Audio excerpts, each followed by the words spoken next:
I'm Brodor, and this is Why We Game. My guest today is Phil Kilgore, owner of Tabletop Game and Hobby in Kansas City. Or I guess what's the municipality here? We're actually Overland Park, but anytime we tell somebody it's Kansas. It's like I live in Hazelwood, Missouri, but I say St. Louis because if you mention a suburb, people don't know what the fuck you're talking about. Phil, I've known you for a little bit of time, mostly through my older brother, Brodor the Elder, but I have said this many, many times, and even though one of my local shops did a huge remodel recently, your game store is the best game store I've ever seen. When I was working for the miniature market, I would literally tell people, they would come in, your store's so great, your store's so great, your store's so great. I'm like, have you been to Kansas? Have you been to Kansas City? Have you seen Tabletop that Phil Kilgore owns? Because if you haven't, that is the trip that you need to make. Oh, that's high praise. It's well deserved because not only do you do that, but you have a tremendous product mix, selection, and stock levels that other stores don't have. But I want to set the professional Kilgore aside for a little while, and I would love to talk about Phil Kilgore, the gamer. When did you start? What was what was your first door that you walked through in the hobby? My experience is really odd because I actually, I'm very passionate about toy soldiers, miniatures, things like that. That came about because my mom worked for a very successful lawyer who had 5 daughters, and he was a guy of a million hobbies. But one of the things he did was collect very, very old antique toy soldier molds, and he would literally pour lead figures, right? And none of the girls were interested in this stuff. So, I was the only boy in the office. So as long as I can remember, at the point that mom and dad pressed on me that, hey, don't put these in your mouth, I've had little miniature figures. So I was painting those. And then probably, I want to say 1976, 77, somewhere through there. Okay, so I'm 1 or 2 years old. So I bet, yeah. I'm 45 now. Yeah, I was going to say, I'm in my mid. Well, you look great for your age. That's because I work around toys and fun people. And you don't have children. And, I would argue a business is just as aggravating and its demands never cease. But Department of Family Services isn't going to come to you when you tell your employee to fuck off and you fire them, right? Yeah, no, you tell your kid to fuck off and throw them in the street, I think you're in trouble. Well, as far as for what really got me going was I discovered other figures that I'd never seen that were actually cast of metal. And they were, I think, minifigs, stuff, Valley of the Four Winds models, And then the guy told me, hey, there's this game they go with called Dungeons and Dragons. So I bought the little brown books like in 77. So, I didn't quite get it. I tried to return it because there was no board in it. It's like there's missing components. The guy's like, no, it's all in your head. I will never forget that little tiny hobby shop I went to. Literally my company and everything I built on is built on the experience that I had going into that tiny little store called the Sidetrack. And it was in Blue Springs, Missouri. Teeny place. First class owner. The way that it was laid out was amazing, and just the service I got from him, literally all I've ever done is mimic my experience that I had when I was 10 going in there and getting stuff from that guy. That is highly, highly unusual for the industry in which you are part of. Sadly, yes. Yeah, because I'm just going to draw a quick analogy or a quick comparison, if you will. The hobby industry, whether it's toy soldiers, role-playing, or comics, is very similar to the gun industry. It's usually an industry where the store is opened by a hobbyist that knows more about the hobby than they do the business, and they've developed a clubhouse. Nowadays, for the hobby industry, that shit's rare. Or should be rare. I mean, we're talking, 40 odd years ago. That's crazy. Yeah. But my layout for my store, everything is all based on my experience I had there. And I wish I could have found the owner for that place just to go and tell him thank you. I'm sure he's long since passed on because I think it was a retirement job for him at the time. But I found D&D in 77. And then after that, figures, things along those lines. So here's young Phil Kilgore. It's 1977. He discovers Dungeons and Dragons, and then the first Star Wars movie comes out. Exactly. Yeah. Wow. Oh my God. Yeah. You're so lucky. Yeah. We, as older people in the hobby, we've had, small trials and tribulations growing up being ostracized, but shit, man, you lived the dream. Like if I could go back in time, that's the year I want to be in. Yeah, exactly. Yeah. Timing has always been serendipity has always been something that has lined up my life to get me to where I'm at. And it was funny, the college never took for me. I'm not a classroom learner. I'm a book learner. I'll buy textbooks and study and do things like that just because I enjoy the process. But all of these horrible things that took place to me during the 80s, honestly, put me on this collision course to actually get into the industry. Let's take a step back. So you're playing Dungeons and Dragons. You have an affinity toward historical miniatures and toy soldiers. Yeah, I'm sure at this point you've discovered fantasy miniatures. Oh yeah. Actually, the fantasy pieces, because I just read The Hobbit, and then it was the Heritage Models. So you read the good one. Those 3 books. The Lord of the Rings trilogy sucks, and that's the hill I'll die on. And you fucking bring it, right? But I refer to The Hobbit as the good one. Yeah, I didn't know fantasy miniatures existed at the time that I found that. And then D&D was just an explosion of imagination that came out of that. And, this propelled me to read a lot of other material and stuff from it. So I've always had kind of a split interest. Historical stuff has got a huge push for me. Now that I'm a little older, I've literally read all the history stuff. So I tend to read alt history. But my formulaic stuff is literally all based back. It goes back to The Hobbit. Literally that one book right there is my favorite piece that was ever written, quite frankly. So what's step 2 then? So you're playing D&D, your sci-fi's kick-ass, we've got Star Wars, I've read The Hobbit, I'm doing miniatures. What was the next game for you? What was the next step on your journey as a gamer? Probably mid-80s. I got Call of Cthulhu. So you've got your gray popped collar, and you've got your weird, they look like blinders sunglasses, exactly. And you've got Call of Cthulhu. All right. So I got Call of Cthulhu, right when it was first published. With that particular piece, because I was reading a lot of Lovecraft at the time, that was really the first thing I introduced to my players. And I can remember, everyone dies, and they didn't quite get it. So that one was fairly short-lived through that stretch, just because my players didn't particularly appreciate the subject. And then Warhammer Fantasy Roleplay. Okay. First edition released. So a real dirty, ugly, hacky, slashy, dismemberment charts and such. And that took off. Because that was I guess the mortality of the whole thing. That was the thing I didn't like about D&D. There was raised dead. Oh, I'm dead. Oh, well, we can fix that. I enjoy that particular, the having a higher mortality thing because the stakes are higher for the players. And the storytelling is driven better whenever there's true risk involved. What was your first big miniatures game then? The first big money pit? It was, gosh darn it. It was a very simple rule set I think I found in Wargamers Digest that led me to buy probably 200 boxes of Airfix plastic figures. That is before my time. What is Airfix? Airfix were this absolutely amazing line of toy soldiers from Britain. They came in very small boxes, probably 5 inches by 3 inches. Beautiful color plate on the front, covered World War II, ancients, cowboys, Indians. They covered everything.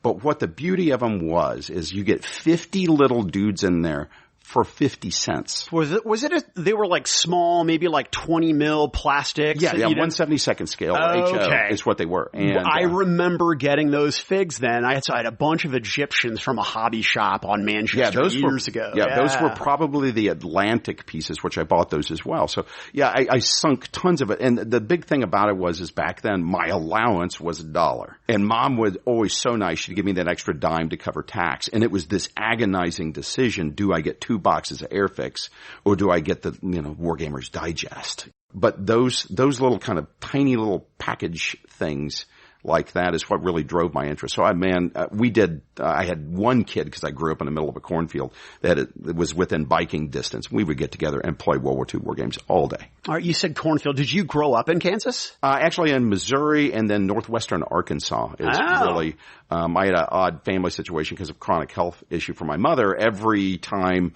we would get to summer, I would have to go stay in the Ozarks. So I did all my growing up in Newton County, Arkansas. And then a little town called Jasper there out on the mountain, and very tiny, very poor rural stretch. But I mean, I had the Buffalo River National Park as my playground as a kid. So not a lot of book learning down there. So the D&D didn't take off, but I ran around and read and did all these other things, got a great experience there. But I was one of the handful of kids that I was super excited for school to start because there were other kids I could talk to and play with there. Otherwise, I grew up in a very isolated place. Literally, cornfield was the backyard. I'm not really joking about that. The interesting thing about gaming history and the history of the hobby, it is not uniquely Midwestern, but there's a lot of Midwesterners. There's a lot of people from, whether it's south or north, the center of the country, that got into this hobby for similar reasons. Yeah, I think part of that is, one, I think just there's fewer distractions out here. We don't have mountains. We don't have salt water. It's too hot to do anything in the summer, too cold to do anything in the winter. So I think I've never done this study, but I strongly suspect on a per capita basis, we probably consume way more games than any other region on per capita basis. But it's, I think there's another component to it too, because we were largely settled by, Germans in these particular regions, if you've seen an ethnograph for stuff. And clearly, when you look at the connection for board games and things like that coming out of Germany, I think there may be a cultural component in there. So really, like some sort of collective sort of genetic memory that just gets passed down, and we just have a tendency, because we're from Germanic stock, that we like games like that? Well, not necessarily from a genetic level, but from a cultural piece from it, I just have a feeling that there's got to be something connected to that. Because when I see especially how things work in Germany especially for board games, things like that, I just think culturally there's still got to be some components left over from that are plugged in out here. Really? Now, so have you ever been to Essen? I have not. It's one of those things. Any of the trips I've taken outside of the country, I try to avoid doing it for business reasons. And the primary reason is being shackled to a store to this. When I get out of here, the last thing I want to think about is game stuff. Okay. But you can't help yourself, though, I assume. No, I hit game stores in Paris when I was there. Yeah, and I always go to visit stores and talk to owners when I get a chance.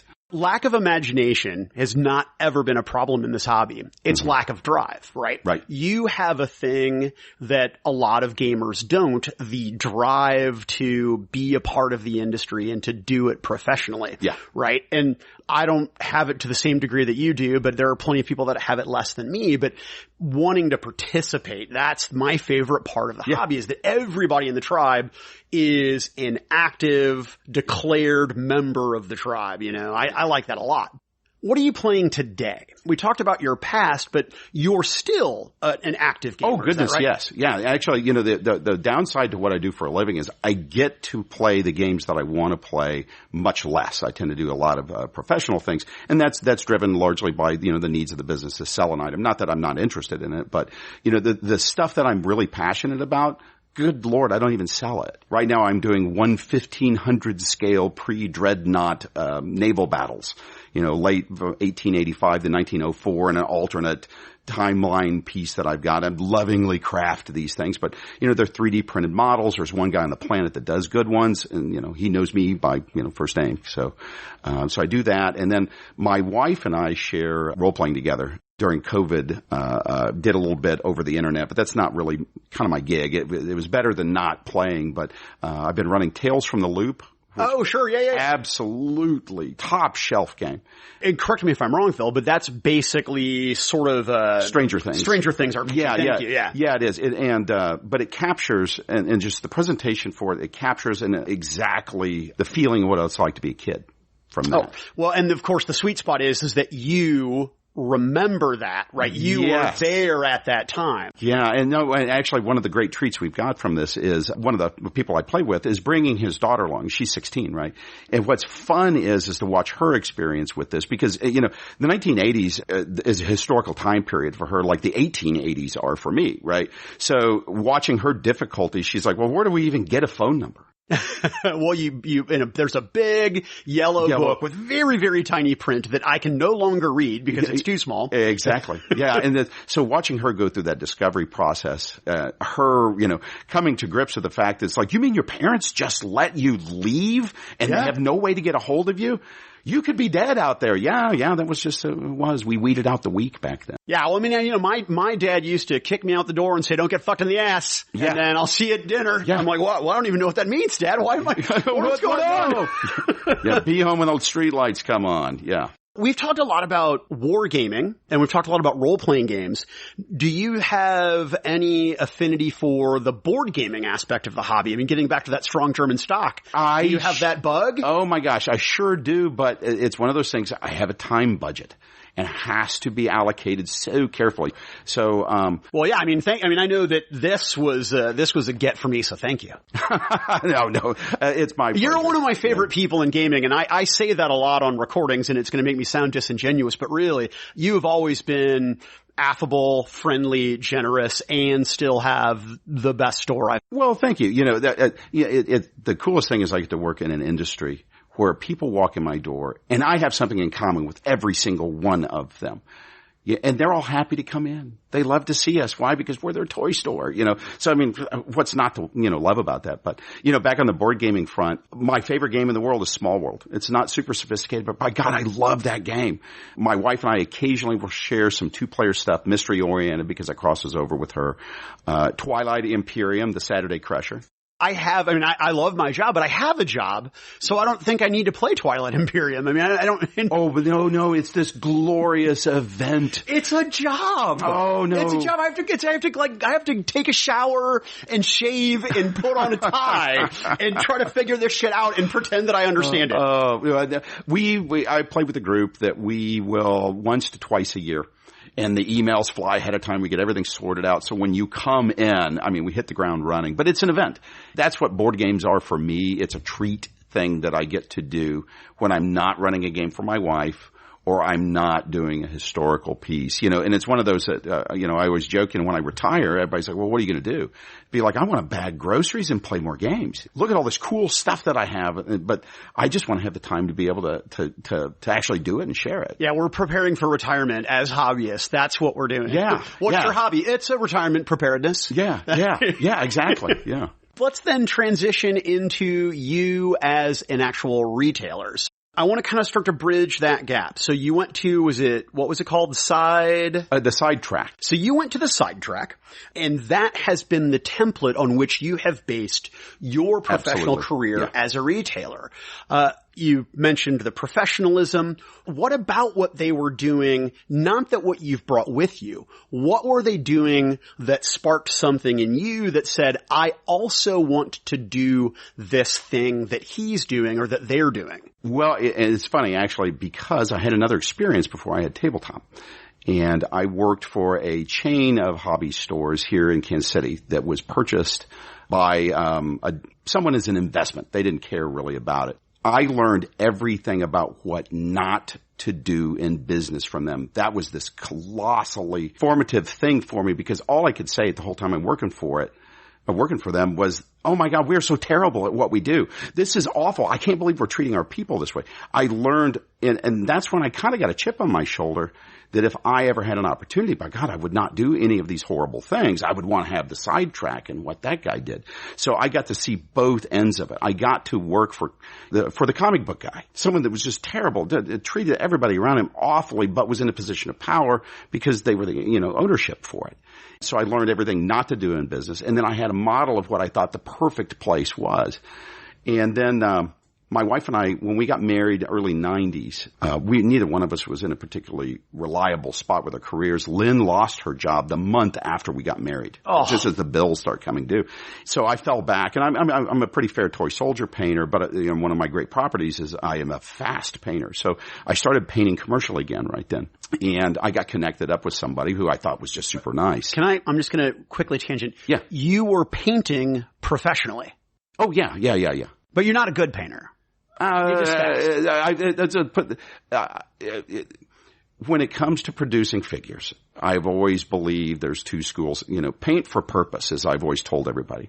If I'm painting board game pieces, I just want to have something other than a gray colored pawn. Great, do it at a certain level. And that's me. Paint for purpose, that's my paint style. Yeah. But that purpose crosses many different places. I've done showcase painting. I know how to do it.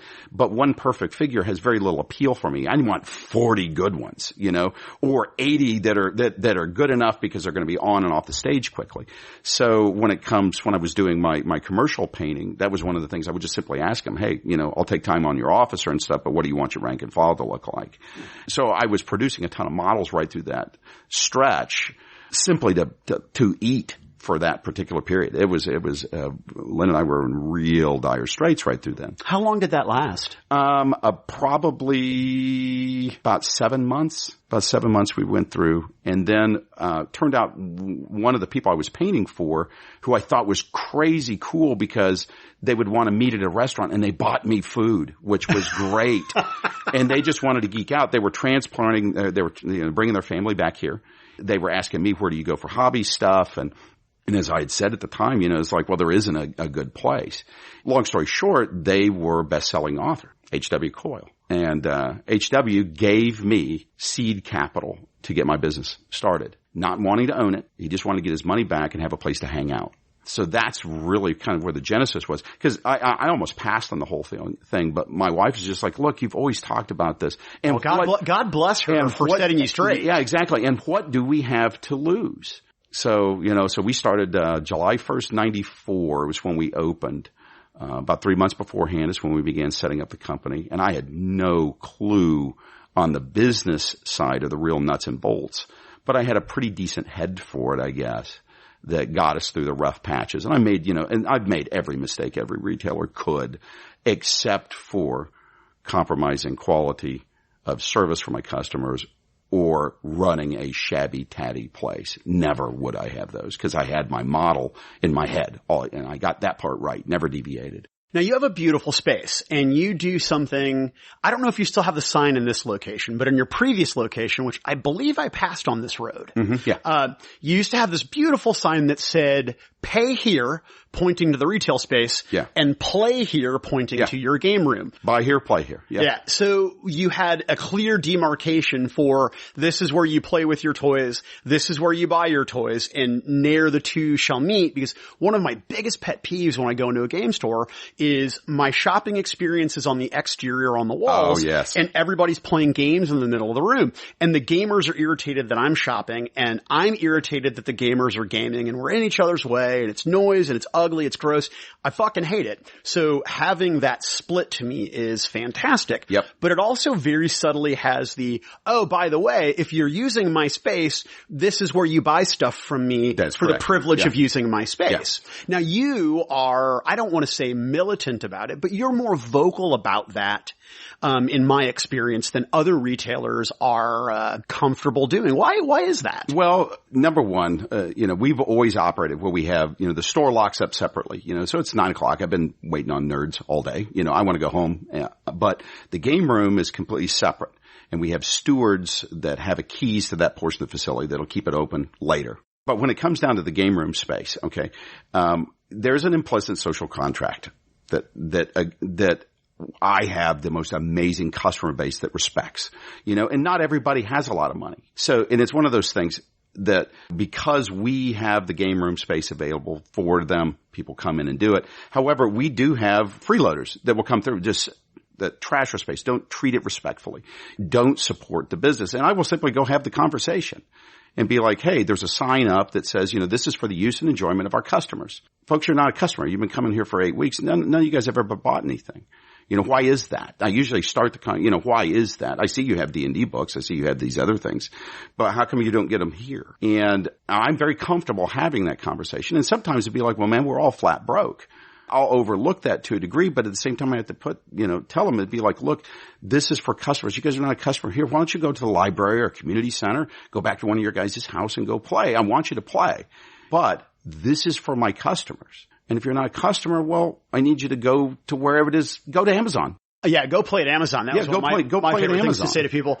I have to talk out of both sides of my mouth, because for 2 years I worked for a retailer that is also a big online seller, so I'm a fucking hypocrite. But how do people respond to that though? Because you're talking, we've got a hobby where most people have a tendency to be awkward, have social difficulty. At the end of the day, as long as you just have that conversation with them. And by the way, I only have to do this probably twice a year. I really only, so over the course of almost 26 years of business, I maybe have had to do this 50 times. But what is once we have the standard, kind of established, the truth of it is my customer base is self-maintenancing. My customers that are in the game room that love and respect it, if they see somebody abusing the material, I never hear about it. Why? Because somebody else generally will go say something about it. Yeah, see, a corporation could never do this because the people in charge are so far removed. I feel like the greater distance the people in authority have from the thing,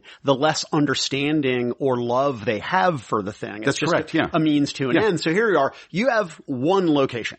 Correct. That's all I want. Oh, dear God. You have one store. You don't do any internet sales. Actually, COVID, okay. during the great COVID emergency, my entire company rallied, and then we rolled out a professional website in 3 weeks. And then we are now selling through the web, although we are not a discounter. We are not.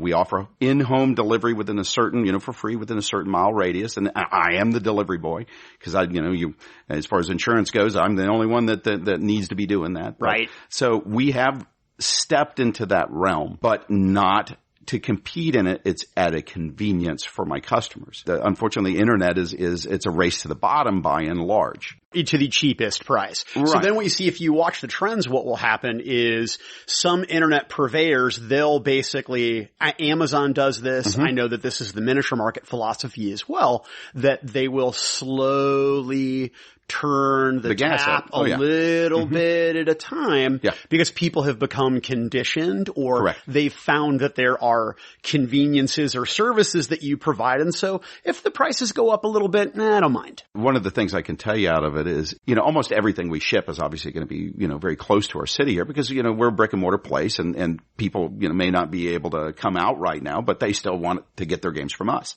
But what's been fun for me is when I look at the packages that leave our region, I know the names of damn near every one of them because they're going to an old tabletop customer that is happy to continue to buy their product from, even though they may live in Los Angeles, they consider us their local shop. That's so cool. Oh yeah. That's, I have the best customer base on the planet.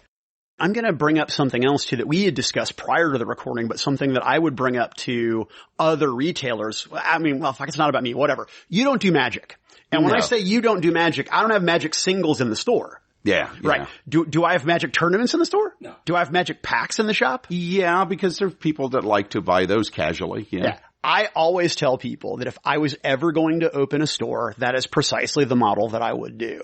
Now let me walk it back. Back during the 90s, before the nature of that business changed, we did a lot with Magic. When it was just a game that people played and they collected and they hung out. That's how I paid my company Right. off. So it was when it was primarily, I shouldn't say because it's still primarily a kitchen table game, but when that was the driving force behind sales. Yeah. But I noticed late 90s, the character of that business became seedier and seedier and became more like operating a pawn shop than anything else. And I mean, I would watch the cycle of people buying cards and then selling them back for half the money at the end of the month or quarter money, whatever. And I didn't feel good about doing it.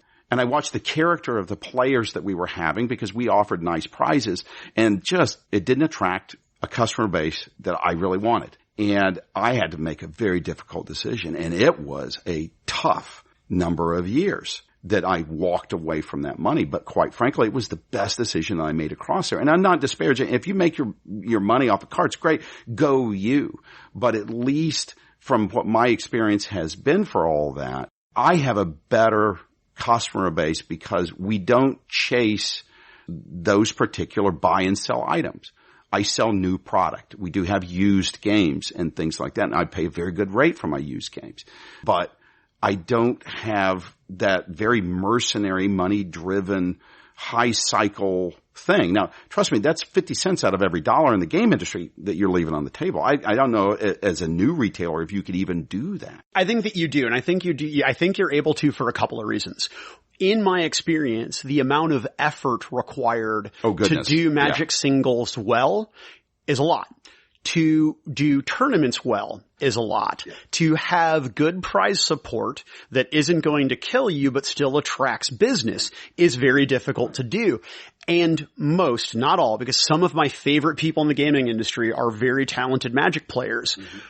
But as a whole, the bigger game to Magic players than Magic is gamifying where and why they play and where they get the best deal for their resale, where they get the best deal for their entry fees in terms of prize support. It's a fucking hassle. The other thing is that I want to come to your store on a Friday night and game because I can. Yeah. There are no Magic players. There's no tournament. I mean, when I was working for MM, I mean, we had a 2,200 square foot just game room filled with Magic players. That's it. Yeah. I mean, because I can't do anything else on Friday nights. I don't want that. Yeah. I don't want Wizards of the Coast to tell me this weekend you have to do this pre-release, period. No, I know. No, it's funny. You know, we do have people come play Magic. But very casually. Right. Right? Or they'd be like, man, there's something else going on at the place they normally play at, and they just wanted to get out of there and get away from the mess. So they'd quietly come in, hang out and play, and, you know, but again, this is a casual format, guys. And those people that are doing that also, I'd see them next door buy D&D stuff or a board game and things like that, you know. I guess the dividing line on all this stuff has always been for me, not that we don't do tournament activities and stuff, but my philosophy on that is very, very different. I don't regard gaming as sport. It is a recreation. You know, obviously the goal is to win a game, but if that's the only goal, that's not necessarily something I'm interested in doing. The tournament formats that we run, one of my favorite things that we do is especially for like our Warhammer or whatever else that we're doing, our prizes are little trophies. There is no money. You don't win anything. There is an entry fee for it, right? However, we give away, if we take in $200 in prizes, I give out, or at the gate's $200, we give out $200 worth of prizes, period. But they're all done as door prizes, random draw. Very cool. You can finish DFL, as we call it. In fact, there's a DFL award we always give out. Whoever finishes last in the tournament gets fresh dice. That's cool. But those are done, so it's an experience thing. And the moment we noticed that we took money off of the table, everyone played nicer. My customer base got. But you lost players. We hemorrhaged a number of them that played at a very high level. Now, that being said, we do run we have competitive and casual events. When we run competitive events, the prize formula does not change. But those are tournaments where I tell everybody, you bring your A game because these guys are tooling up. I provide them with basically a dojo so they can come in and tool up before they go off to the Nova Open or these other things like that. We'll do a couple of them. Wait. Let me walk that back. You actually have dojos where, is this something organized or is it just like, hey, Thursday night's dojo night, come out, play test your list? No, we don't. It's not so much that, but when we put the tournaments out, it's 40K casual or 40K competitive. Understood. All right. So then, so then if I go and I'm like, hey, what's the Iron Whatevers list right now that is winning all the tournaments? Right. I'm just going to copy that list because I own the models. Well, and those guys are playing at the sport level and they're valuable customers. I love those guys, you know, and because the engagement on a miniature hobby is very different than engagement on a cardboard hobby. You sound so professional. Why are you not like part of the Gamma Retail Board? I don't have the bandwidth. Tabletop's not my only business venture. My wife's health is declining, so I'm a very, very good house husband on the side as well as running this and dealing with the other things I've got. But, you know, no, the Gamma Board stuff, I'd love to sit in to talk with those guys, but I simply don't have the bandwidth to devote to another project. I'd rather be playing a game. You've provided some pretty interesting perspectives as far as being a retailer and doing things. I guess the way I would phrase it, you empirically are not afraid of making difficult decisions.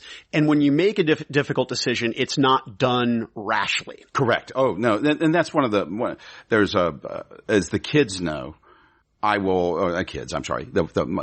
that works for me is a kid, but. Well, yeah, you're 50. I mean, you're older than my brother. You're grandpa. Yeah, I get it. No, I am eternally youthful, but no, I take a great deal of time before making the decision, and then we ride that to hopefully the best conclusion, but we'll see it through to the end no matter what we've done on it. But this also causes a lot of times that I will delay doing something, and because I would rather do it right than to half-ass something. That is, a bad solution is no solution. And this has caused me over the years to be behind the curve on a couple of things. But by God, whenever we moved in the direction, we did it better than anybody in the area. What have you been behind the curve on? Part of it would be with our push to social media and other things like that. And the truth of it is I don't understand that. You're 54. It's not for you. Yeah, I get it. It's not. I see more downside than anything else. And then I have finally had a bunch of kids to explain to me that the internet's cool and there's stuff on it that people like. So I said, great, I don't care to understand that. How about I hire you? Kick ass. And then, yeah. So successful people, one of the greatest skill sets one of the greatest attributes of a person who is successful is recognizing this is something which I don't have education or skill set. Let me get somebody who does. That's correct. Yeah. Yeah. And then all I do is look over their shoulder, make sure that they're doing it right. We communicate clearly to them. Here's what our goals and objectives are. But it's kind of like my business philosophy is really weird with the kids. I just had a new hire the other day, right? And he was working with one of the gals that is miracle at laying out beautiful looking, wall displays. So I put the two of them on it together. So new guy is utterly confused by the way that I give directions because Haley, who was doing this, incredibly good with it. I gave her my marching orders, which was, you've got 8 running wall feet. I want to make sure this product's marqueed here. After that, just make it pretty. And that utterly flummoxed him. Well, you're not giving us any direction. I was like, yeah, I gave all the directions that are necessary because this person's got a skill set and I trust that they're going to be doing it right. And you're not a micromanager. I mean, as a good manager. Well, it depends on the area that I'm in. Oh, okay. All right. Yeah, all right. As the kids know, there's certain areas that the dice case? The dice case. Yeah, I have an OCD issue and I can keep that confined to a few areas of the store. We sell a phenomenal number of dice. And I mean, it's staggering the number of dice we do because I have a particular way that I lay my dice case out and it's organized and sorted. And, one of the only things that you can get yelled at here for that I get livid is if they leave a hole in it, if it's not immediately replaced. Somebody comes in, they're like, hey, can I get those 12 mil, those D6 right there? Can I get that brick? And then they just leave it empty. And they just leave a hole in it. As I yell at the kids, it is like, oh my God, that's like smiling at somebody and you're missing your front tooth. Right there it is. Big hole. That looks half-assed. But it's funny, that one little piece in the way that I regard it, when we empower my people to take care of their sections within the store, that kind of carries over. They were very proud of the way that they do their sections. It's a neat little infectious thing. How much has game mastering tabletop RPGs impacted your management style? Massively. How so? As I would look at a D&D party, every one of them is a specialist and has a task. Okay? If you got to sneak in there, don't send the fighter.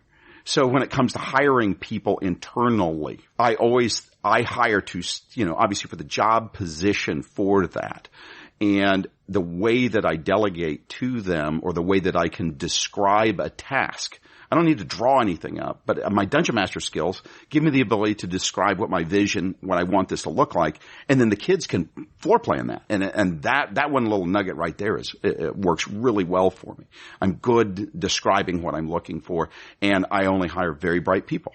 And most of them have game experience. So, when I can lay out what I want this to look like, by God, they can translate that to the real world. On my way up yesterday, I made sure on my drive that I was going to plot out and I was going to go to as many game stores as I could in the travel time that I had allotted. And this is not said to disparage anyone, but I went to 3 of your competitors locally. All had nice small stores, limited selection for their space. Everything was bright, clean, etc. Nothing bad to say.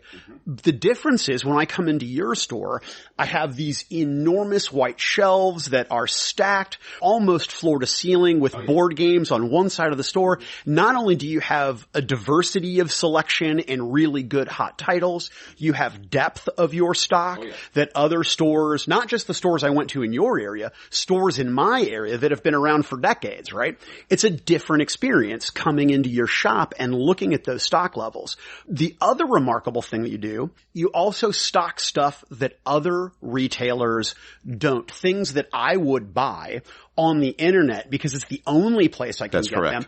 If I come into town to visit family, if I come by Tabletop, if I want to buy some Litco, 3 mil plywood bases, well, they're just there generally. As long as you can get them, you've got them in stock. So I want to talk about stock levels and how you manage that both in terms of the bread, eggs, milk, and cheese. You have great stock selection of that.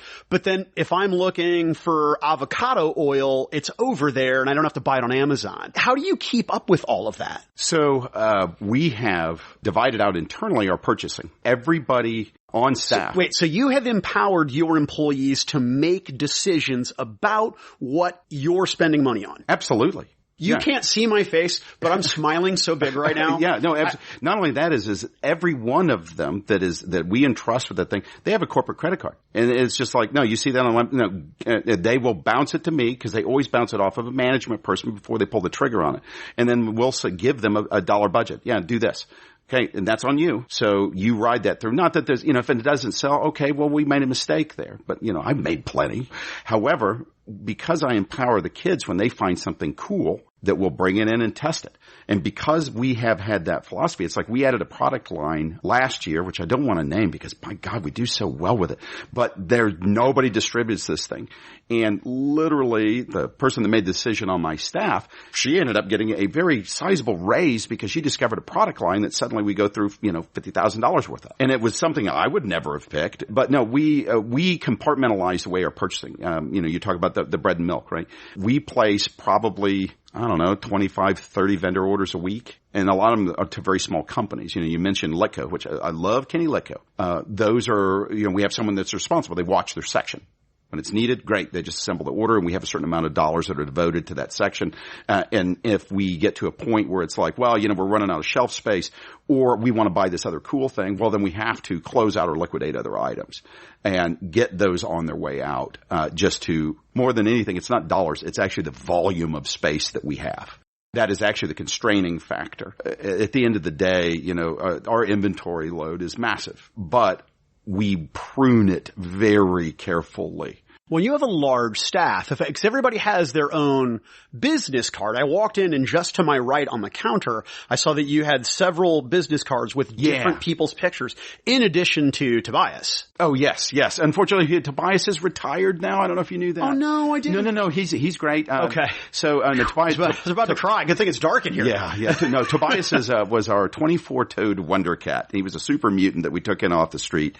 Absolutely most amazing, intelligent cat I have ever worked with. And he was my coworker. Flat out. He was nobody's pet. He always had this attitude of, I don't need this job. Chicken shit. He's a cat. He's like, fuck off. I can get out of here anytime. Somebody else will feed me. I'll go.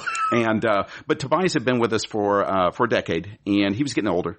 And it was time for him to retire. In fact, we were getting ready, but prior to COVID, we were working with the local animal shelter, KC Pet Project, and we were going to be doing a cool thing. We were going to interview cats and all these other things for prospective hires because we were going to try to also see if maybe we could find forever homes for some of the people that didn't get a job here. Well, that's adorable. Yeah. And but cats can get COVID. So now I don't want to put a new coworker in the line of fire till we can figure that out. So, but no, having a store mascot, absolutely, outside of all the extra cleaning we have to do.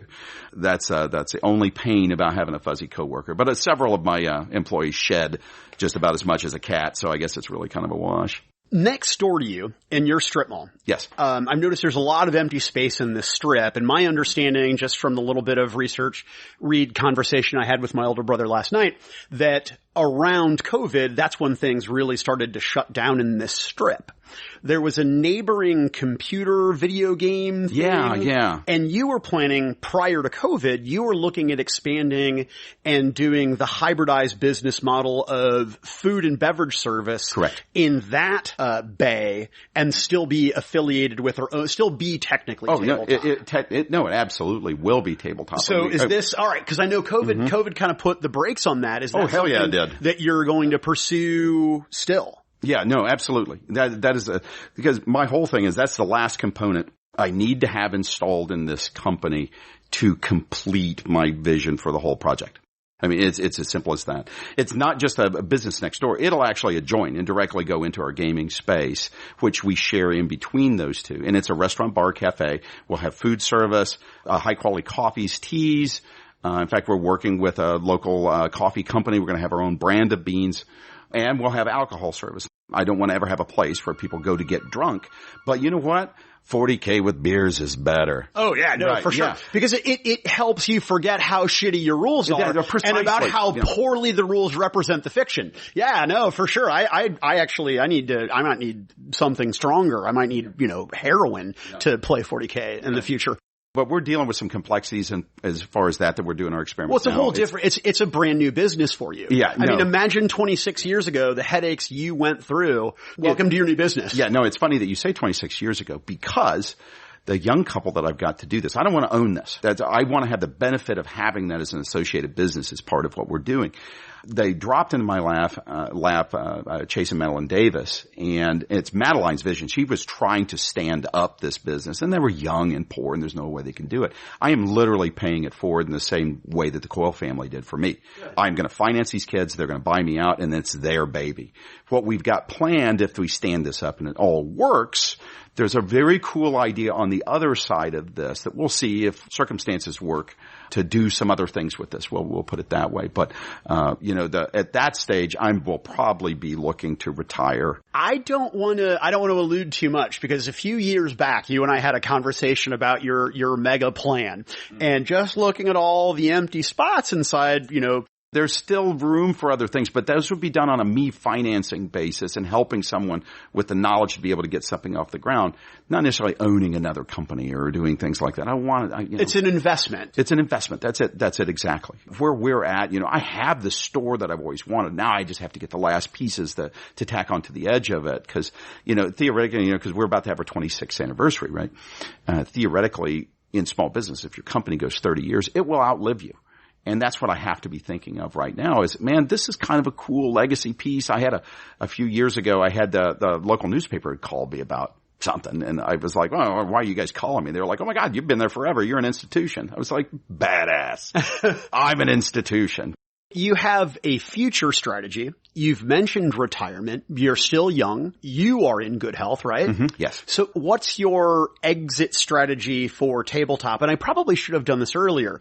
Everyone listening needs to understand that your tabletop predates Will Wheaton's internet board game show. I owe that guy some barbecue and a pie when he comes into town. I got so much free advertising off of him. When that show was at its height?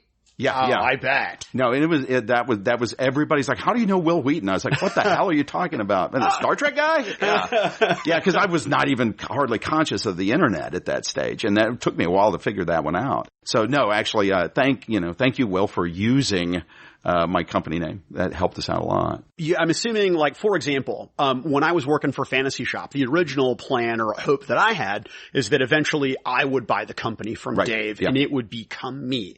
Now, Walter has been here forever. Yeah. I assume that you guys have a similar discussion? So the layout for that is this. My wife and I were biologically challenged. We never had kids. My nephews are not really interested in doing it.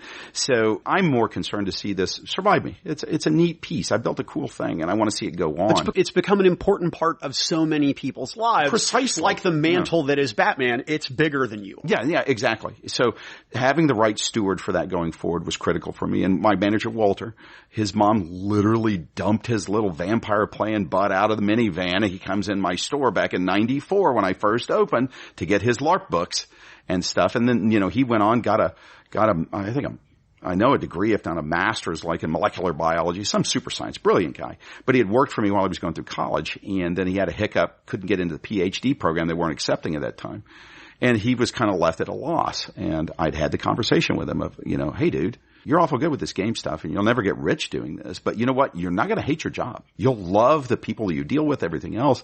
Why don't you just step into this? And then when I die, I'll give you the company. And this way, when I'm old and senile in kind of a Klingon promotions, way, he's incentivized to help me go, bear hunting in Alaska with a hatchet at that stage, right? Yeah. So yeah, I'm just going to give him the company. Why not? What use is that to, the idea of that being sold on the open market to somebody, to a stranger who you don't know what they're going to do with it. So then let's say, for example, Asmodee. They contact you and they're like, Mr. Kilgore, we love your store. It's the best store in the industry we've ever seen.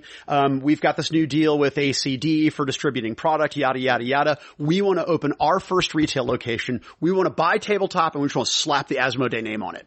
That would be a very difficult proposition, and that is not my decision. I would be getting together with my company to discuss that. Why are you the best boss ever?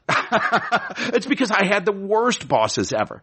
Okay, so if I could make a clone, right, and I know that these are going to be contradictory personalities, but if I could just have a few strands of your hair, I am going to make a Serpentor-like super retailer, and I definitely need, because your attitude of empowering your employees is so opposite of someone else who I interviewed recently, where their lack of trust in their employees and their micromanagement of their employees, it breeds a sort of animosity. It absolutely does. Because your employee doesn't feel like, well, fuck, why am I here? Right. Yeah, I'm not making decisions. Why, but then I have another person to whom I have, interviewed recently who has a similar philosophy to you, but in my opinion doesn't go far enough. But there are going to be people out there listening that think, Jesus Christ, you're crazy to give your employee a credit card. And I get that.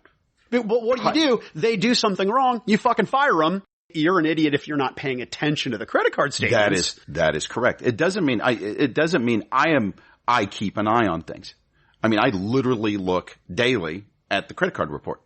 That's just one of the things that I do. It's just a task. It's just a task. Yep. I checked my email. Now let's go to the report. Yeah. And then the kids all know. And again, when I say I've empowered them, man, they go out, they go hunt product, but they don't immediately buy it. They reach back to us. Sometimes it's a bigger buy-in and we'll talk about it. But most of the time, the amount of money that they're talking about for every bad decision they made, they will find 4 product lines for me that more than makes up for anything that we lose on an error. Set aside what people say politically about Chick-fil-A. They're a fast food company that does the same thing that everyone else does, but better. Right. Because they have an adequate number of employees who are well-trained and held to a high standard. That's correct. That's the distinction between Chick-fil-A and McDonald's. That is correct, yeah. And I mean, one of the things which we go through all the time, even after all these years, if we need to hire for a position, and I don't find the right person, by God, I go back to working for the company and I will fill that role for 60 hours a week if that's what's required until I find the right person. I will work my ass off before I ever hire anybody that I would consider to be substandard for the process. And when my employees get ready to exit, one of the things we always ask them is, who should replace you? Who do you know? And they literally watch for someone that they would recommend. They generally bring people to me. Hey, Phil, this person's got tremendous skills on this. I know I'm leaving next year. How about, if we can put them on part-time between now and then, I think they'd be a person to replace me. We tend to hire kids coming straight out of high school because we've seen them. They usually came in with mom and dad because they kind of been around this long. And we hire these kids, especially, I always ask, hey, it's graduation season. Who's going to a university close? Who's going to do a few years at community college before they springboard off to go somewhere else? And we identify those kids.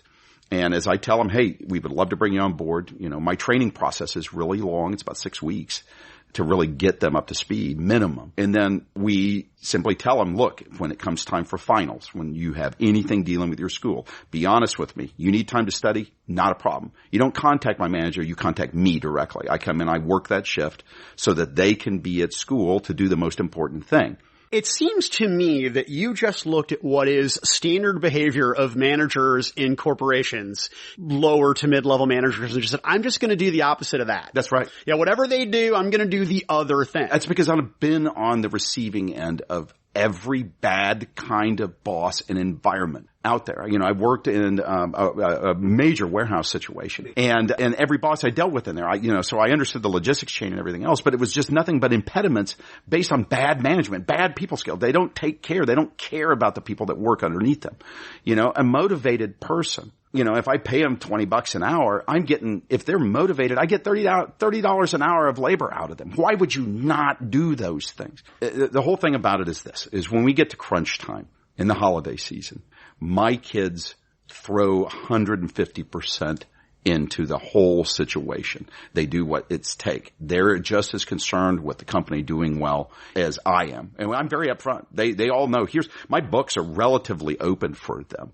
They are aware when we're profitable. They're aware when we're not. If we run into problems, we talk about it as a company. And they're all aware. I make a good living doing this, but I'm not going to get rich doing it. And, and it's like, get to the end of the year, kids all get a very nice Christmas bonus. I take everybody out to a great meal and we do all that stuff as a group. Right, because now when I'm working for you and I know that I'm going to leave, not only am I brokenhearted about leaving, but now I value you so much and my experience so much, I'm going to ensure that a shitbag doesn't come on board because they have all these wonderful benefits for working for you Absolutely. and working in this hobby. You know, they want to make sure that whoever replaces them not only is deserving of this, but also doesn't reflect poorly on them. That's correct. Yeah. You know, and the other thing is if you work for me for a full year, you have a very nice discount for the rest of your life. It is plugged right in. And, you know, and I've had people, you know, people leave the area, come back through. Man, we still got you in the database. I haven't seen you in forever. It's one of those things when you put your time in, you have as close of a tiny retirement plan as I can give anybody. You have, to me, the perfect ratio. Your turnover is inversely proportional. So your product turnover high, and I must assume that your employee turnover is low. Unbelievably low. Unbelievably low. We have, you know, my managers have been with us for years and years and years. And then we are in a position where the majority of the people that come on board that stay with us a good long time are usually going to university for something. And a lot of times these are people that are like, you know, at our age, and they might be retraining or doing other things like that. And so we end up keeping them on board for the length of time they're in school because school is a big priority. So we make sure that the schedule bends around that and so that they're taken care of for their needs so that when I've got them here, they take care of my needs. Are your employees insured? Oh, yeah. Oh, yeah. Well, I'm sorry. We have the option we have the company health plan, which is not great, but it's something. And I pay, you know, we pay half of that. They pay the other half to it. They have a choice of what they can do, you know, and it's one of those things. It's like when we rolled it out, everybody got a raise to offset what their half was going to be. One of our great success stories when we were, you know, to go back to our tournaments and stuff and how we do stuff with door prizes and things along those lines. So many retailers look at most of these events as a profit-making center for them. And I get that. Everybody's needs are different, but they're trying to see how much of the gate can they retain. And they always make these critical mistakes in the fact that they're worried about keeping that money right then and there in their store.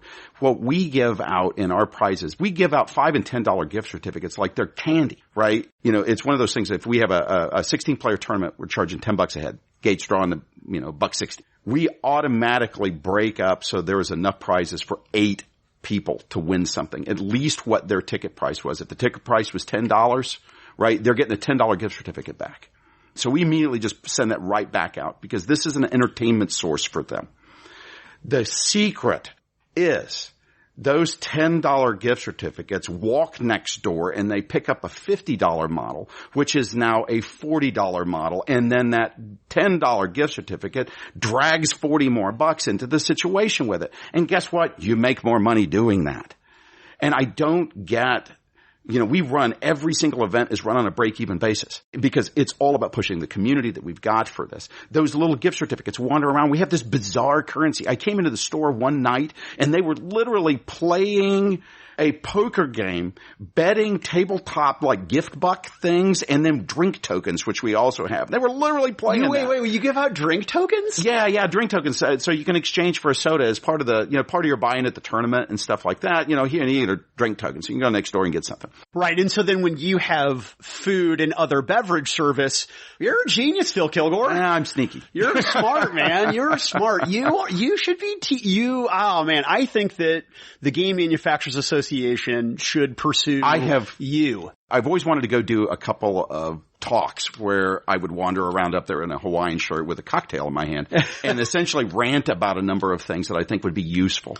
And part of it is my business philosophy is I take care of my people the way that I wish I would have ever had a boss take care of me. I demand much higher. And I mean, I am much harder boss if you screw up on things. I'm forgiving initially, but you don't repeat mistakes. And then people just, you know, I want the highest, you know, standard for them. But when it comes to events and things like that, some people just don't have the same philosophy I do. And people purchase a game store, and if it has retail space, They have a calculation, a formula in their mind of how much money each square foot needs to generate. Sure. And if the game room, if this empty giant room is not generating actual tangible dollars, then they feel that they're missing out. Yeah, I get that. But they're wrong. No, they are absolutely wrong, because what they're not doing is they're not generating community. Yeah. Oh my God. They are not generating community. That's why we have this, the COVID environment really hurts me, because my communities are separated. So we've stepped up massively our online stuff to try to continue to reach out. We're going to try to get these things going. But look, what people don't get about a thriving game room is, you know what the most motivated salesperson in the world is? An alpha taste-making gamer. And somebody Your buddy who loves a fucking game and won't shut up about it. Yeah. And won't shut up about it, or wants to help organize an event for free. They don't want to charge me anything. They just want to find more people to play with. So they will build their own self-perpetuating, self-generating communities. I have a board game club that literally started in 1998 with 4 people. And that is like 60 to 80 people every Thursday that we will be filling that up, and they come in and they have a great time, and they cross-sell to each other. I don't need to get every dollar that passes through my game room. But what's interesting, they do a math trade thing with this cool formula. Yeah. So they do the math trade every year. And what's interesting is I don't make anything on that. And these guys are swapping and they get all their cool stuff. However, occasionally the math trade gets a little plugged up, so they come over and they buy a few gift certificates from me that turns into the grease that makes the whole thing operate. And everybody's happy. They all look forward to that. I don't need to make anything on that, but you know what? My community loves it. Your game room is not a profit-making opportunity. It is a community-building and advertising opportunity. That is my advertising expense. That's why the space has value. That is correct, yeah. And it absolutely, let's put it this way, post-COVID versus pre-COVID. You want to know how much your game room earns? You can absolutely do that math today. You look and see how this has changed the nature of your business across the weeks, and you can see that impact when the game room's not operating. Not just from your tournament ticket stuff. It's from the amount of foot traffic that you get that you're missing. For us, thank goodness, we've got a strong community on this, but it hurts that I don't have my folks there. Not only is an event space help with that, but it also provides you the opportunity to do some calculations. I know that Tuesday night for where I worked, that was 40K night. Right. So I knew that so-and-so and so-and-so and so-and-so were going to be here. Yeah. And this new Astra Militarum thing came out. So I want to make sure that those people that I mentioned get to see this thing. Or, it's such a good resource that I think the industry is all wrong about game space and what it should do. But they're the very, very, very, very, very important piece to the whole thing. If you don't have that, you're just a place to buy stuff. Well, Phil Kilgore, you strike me as a man who very seldom lets his ego get in the way, and it has been a real pleasure to sit down with you today. It's really, really been great. I'm very humbled that you came out to see me, and I still think that. Well, my nephews think that I came out to see them, but we're going to let that be what it is. Well, I appreciate you having me out, Mike. That was great, Phil. Thank you so much, man. If someone wants to buy from you here locally in the Kansas City area for that sweet, sweet delivery, or if they want to have something shipped, where do they find you? They find us at tabletopgameandhobby.com. And then otherwise, we've got a strong Facebook community, the Twittergram and all the other stuff. What if Phil, you've got some North Star or some Litco stuff that I want to buy. I'm coming out to visit my older brother and the nephews. Can I place an order online and just pick it up here at the shop? You absolutely can. Not only that is, if you call me in advance and I don't have it, because we have people that drive huge distances to get here. You call me on Monday, tell me what you want, it'll be here on Friday if we don't have it in. When I was working for Miniature Market, we would regularly, every week, people were coming in to see the store because they'd shopped with us online. Mm-hmm. If you're listening, if you're within the sound of this obnoxious voice, if you're a gamer, please do yourself the kindness and check out the physical retail location here in Kansas City at Tabletop, because Phil's store is brilliant. I appreciate it. Thanks, Mike. Of course. Thanks, Phil.